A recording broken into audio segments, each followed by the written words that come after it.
Hello. Time ఇప్పుడు 5 అవుతుంది evening. పొద్దుటి నుంచి ఏం చేంజ్ అయింది? ఏం చేంజ్ అవ్వలే క్యాలెండర్లో. ఇయర్ అండ్ మంత్, డేట్ అంతే. సో ఇయర్స్ అయితే జస్ట్ ఇట్లా పాస్ ఆన్ అయిపోతున్నాయి కదా. సో మనం బ్లింక్ ఆఫ్ ఐలో చాలా ఇయర్స్ అయిపోయాయి. సో ఇది కూడా ఒక ఇయర్. బట్ 2025 మాత్రం చాలా మిస్హ్యాప్స్ మా ఫ్యామిలీలోనే, చాలా sad moments. It's okay, but life should move on కదా.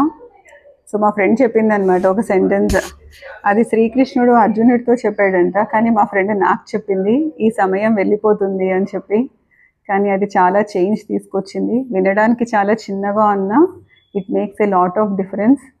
సో 26లో కూడా చాలా హ్యాపీ అండ్ సాడ్ మూమెంట్స్ ఇలా ఎన్నో ఫేస్ చేస్తాము. ఎక్కువ ఆలోచించకండి, హ్యాపీగా ఉండండి. అల్టిమేట్గా మన మెంటల్ పీస్ చాలా ఇంపార్టెంట్. ఏ టైంలో ఏమవుతుందో అసలు ఎవరు గెస్ చేయలేకపోతున్నారు కదా నవే డేస్. సో హ్యాపీ మూమెంట్స్ని ఎలా ఎంజాయ్ చేస్తామో, సాడ్ మూమెంట్స్ వచ్చినప్పుడు ఆ మూమెంట్ని హోల్డ్ చేస్తే నిజంగా ఆ టైం క్రాస్ అయిపోతే ఓకే అని అనిపిస్తుంది. సో బీ గుడ్, అందరితో మంచిగా ఉండండి, హ్యాపీగా ఉండండి. జస్ట్ ఏదో ఇలా చిన్న వర్డ్ షేర్ చేయాలనిపించింది. చలో, బాయ్ బాయ్.